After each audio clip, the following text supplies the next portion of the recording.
It is one of Omaha's best kept secrets. Off in the distance of downtown is a location that flies under the radar. When you consider that it's been around just about as long as the city has, I think that's quite an accomplishment to keep that hidden. Back in 1858, Cedar Hill was Omaha's first cemetery.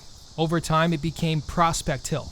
And now in 2020, it has more than 150 years of history to share. I think it's interesting that he happens to have a white bronze monument. Shannon Lewis gives tours of the cemetery. One of the main stops is this mass gravesite called the Four Boys, where the remains of William Abney, William Malice, Jack Stitt, and Christian Madsen are buried after an explosion took their lives. It literally shook the entire city. When the building exploded, the people of Omaha thought that there was an earthquake because the impact was so massive. Some speculate the boys were out hunting and lit a fire to smoke out an animal from underneath a building that turned out to be a gunpowder factory. Folks of Omaha did attempt to separate the remains, but at the time they thought only 3 boys had been on site.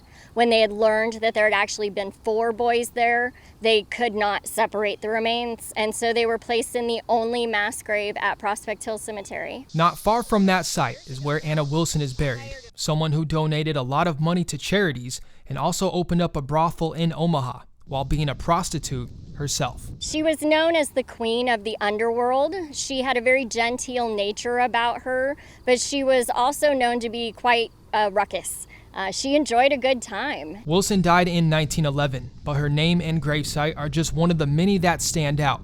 You'll also see some of the Buffett family, Levi Carter, one of Omaha's first industrialists, and Paul Morton Crosby. He fought in the Spanish-American War, and his father had a monument erected for him that is an exact replica of his cavalry Stetson and his sidearm. There's no way that we can fit all this history into one news piece, which is why Lewis encourages you to stop by. It really is a gem that is worth exploring.